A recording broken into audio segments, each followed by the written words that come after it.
శివుడు ఖండించిన వినాయకుడి తల ఏమైందో మీకు తెలుసా? ఆ తల ఉన్న గుహ భారతదేశంలోనే ఉంది అంటే మీరు నమ్ముతారా?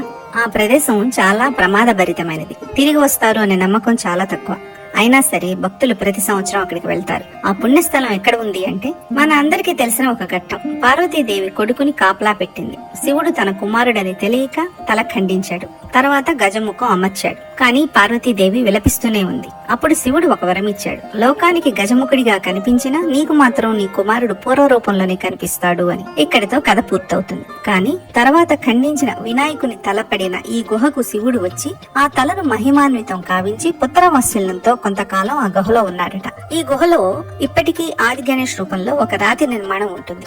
సరిగ్గా దానిపైన 108 రేకులున్న బ్రహ్మకమలం ఆకారపు రాయి నుండి వేల సంవత్సరాలుగా నిరంతరం స్వచ్ఛమైన నీటి బిందువులు వినాయకుడి తల మీద పడుతూనే ఉంటాయి. ఈ నీటిని శివుడు ఏర్పాటు చేసిన అమృతంగా భక్తులు విశ్వసిస్తారు. ఇంతకీ ఈ గుహ ఎక్కడ ఉంది అంటే ఉత్తరాఖండ్ లో పితోరాగఢ్ జిల్లా గంగోలీ ఘాట్ నుండి కేవలం 14 కిలోమీటర్లు వెళ్లితే భువనేశ్వర్ అనే చిన్న గ్రామం వస్తుంది. ఇక్కడే పాతాళ భువనేశ్వర స్వామి ఆలయం ఉంది. ఇందులో వినాయకుడిని శివుణ్ణి దర్శించవచ్చు. సముద్ర మట్టానికి 1350 మీటర్ల ఎత్తులో భూమి లోపలికి దిగుతున్న ఒక గుహ ఉంది. 160 మీటర్ల పొడవు, 90 అడుగుల లోతు, సహజంగా ఏర్పడిన లైమ్ స్టోన్ గుహ ఇది. లోపలికి వెళ్లాలంటే ఇనుప గొలుసులు పట్టుకుని 90 డిగ్రీల వాలులో పాకుతూ దిగాలి. చాలా మంది భక్తులు సగంలోనే ఆగిపోతారు, భయంతో మరియు ఊపిరి అందక. ఈ గుహ చరిత్ర 3 యుగాలతో ముడిపడి ఉంది. త్రేతాయుగంలో సూర్యవంశరాజు ఋతుపర్ణుడు వేటాడుతూ ఈ గుహను మొదట కనుగొన్నాడు.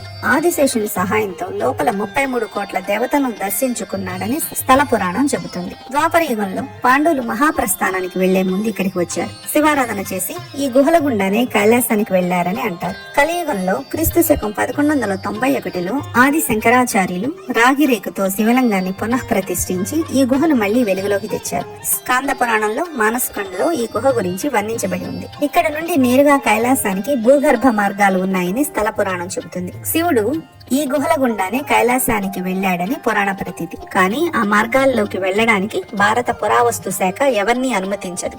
కారణం హైపోక్సియా. ఈ గుహలో ఆక్సిజన్ స్థాయి చాలా తక్కువగా ఉంటుంది.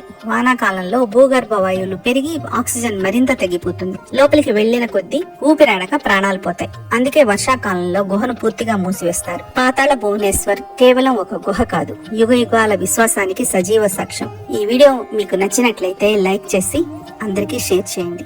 మరిన్ని ఇలాంటి విషయాల కోసం సబ్స్క్రైబ్ చేసుకోండి. జై వినాయక.